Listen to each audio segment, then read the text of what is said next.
I'm Kathy Galvin, and I am an architect. I'm also an urban designer, a city councilor from Charlottesville, and I'm here to talk to you about shaping the city for equity, health, and sense of place. And let's begin with equity. I think this is a great follow-up to Duran. Equity begins in how we craft our cities. And Julian Bond made a very good observation about how, as long as we live in separate places, we don't have access to the same goods, the same materials, the same jobs. Federal Housing Administration, Veterans Administration, they reinforced the legacy of Jim Crow and separation by race and class through how they insured their mortgages. That led to redlining. Now, the equity implications are dire, because now we have 10 times more black children are living in neighborhoods of poverty than white. We have, in 2014, the average income, or the median income for blacks is 60% that of white. 38% of households below the poverty level are food insecure, and then we wrap that all up into a health crisis among the black community, where mortality rates for African Americans in Virginia is twice that of whites for diabetes. The health challenges are legion. People who live, however, in pedestrian-oriented places are healthier. The studies have been shown that white men living in a compact community that is walkable are 10 pounds lighter than their suburban counterparts. Driving cars has increased, however, since 1960, from 67% to 88%. Children no longer bike and walk to school. 40% of US kids used to do that in the 1960s. Today, 13% do. 15% of our country used to be obese in the 80s. Today, nearly 38% of our adults are. Road traffic injuries is now the leading cause of death for our children ages 5 to 29. Planetary health implications, by the way we shape our cities, are not. Used to be romantic about living 30 miles from where you work in one direction, your colleagues another 30 miles. Thank you, Le Corbusier. A changing climate, though, leads to changing weather. That is caused by greenhouse gas emissions that has increased by 18% since 1990. The largest source of greenhouse gas emissions is the transportation sector. Challenges to community and place. William White said, it's difficult to design a space that will not attract people. What's remarkable is how often we do that. Kevin Lynch said, we sometimes feel that we're escaped vacationers. That's the only time we see beautiful places. So are we shaping the city for cars? That could be anywhere USA. That's all in Charlottesville. That could be anywhere USA. That's Houston, Texas, and that's Albemarle County, Virginia. This, however, is for people. Old Quebec City in Canada, Concord, Massachusetts, Mount Vernon in Baltimore, and downtown Charlottesville on the downtown mall. Are we shaping it for the planet? Look, these are green streets in Portland, Oregon. That's shaping the city for equity, health, and sense of place.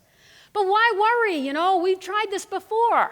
Jane Jacobs led the clarion call against people like Robert Moses, who mow down people with a cynicism that was breathtaking. And what did we do? We destroyed neighborhoods. We did it royally in Charlottesville against our African American communities. They had a beautiful downtown called Vinegar Hill. It was 9 blocks, walkable streets. We mowed it down, made it 2 super blocks surrounded by very fast, car-centric streets.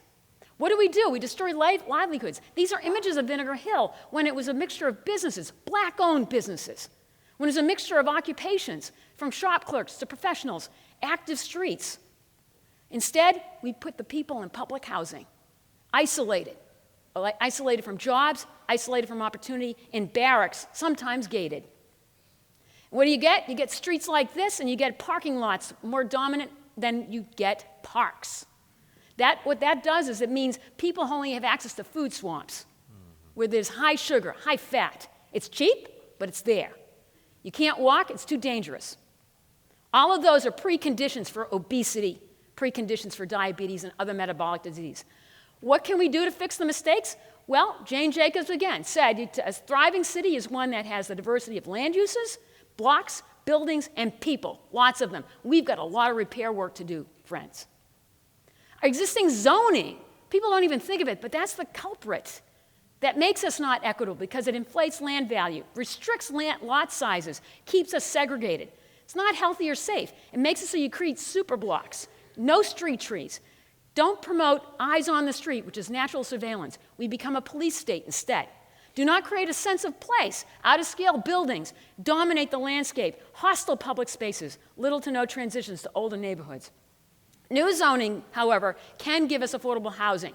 on site. It can lower development costs if you do it right. Diverse lots and housing types makes us more diverse and inclusive neighborhoods, engages the community in crafting the code. When you build health and safety into your code, you get walkable streets and blocks. You get small grocers owned by the community. You get eyes on that street. And when you build community and sense of place in your codes, you get human scale. You get great streets and public spaces, and you get transitions that respect the neighbor. So you do it like, these are diagrams. We architects like diagrams. This is a same to scale. This is a shopping center in Albemarle County. This is the downtown mall in Charlottesville City. You look at the difference. Lots mean a lot for equity. Lots of different size lots mean lots of different kinds of people can live there, from apartment buildings to small lots, single-family detached. You do density by design, you get a little bit more people in there, you get efficient bus service. Right now, we don't. You need at least 7 dwelling units per acre to get an efficient bus. Buses are what more poor people use than wealthy white people do. You got to also think about then, in order to design for health and safety, you got to think about the block size. It's got to be walkable, 200 to 400 feet dimensions. We're designing them for like 1,200 feet. No one walks that distance. Alleys, they limit the curb cuts, the conflict points with cars. When you look at the streets, make the sidewalks at least 7 feet wide. Put street trees on them to cool the buildings and cool the person and collect all that CO2. When you do that, you create a community and a sense of place. You go from that insular superblock that looks like an army barracks to a street that's proud of with individual addresses. This is a public housing community in Milwaukee. Not one person was displaced. When you create a community and sense of place, you need to create a sense of enclosure. You need to reduce the parking and put it in the back. You need clear glass. You need entries. You need vary the fronts so that you get people activated. You have to have the right tools. You don't just put lipstick on a pig with a design guideline. You got to break up the block. Make sure you've got different buildings, different scales, and then you got to put the housing types in there so that all kinds of people can live in every neighborhood. Not exclusive Tony places with large lots, but put some of this missing middle in there, like duplexes, triplexes, townhouses, live work. And then we'll start executing across generations, where we're redeveloping Friendship Court in Charlottesville so that it has walkable blocks. It's resident-driven. There will be resident-owned businesses. They want to do hydroponic farming on their grounds. Not one person will be displaced. And so when you shape the city for equity, health, and a sense of place, these are places that we can be proud of as an entire country. It's long overdue. I just had a bike accident. I know, we're not there yet. We'll get there if we work together. Thank you for this opportunity. Thank you.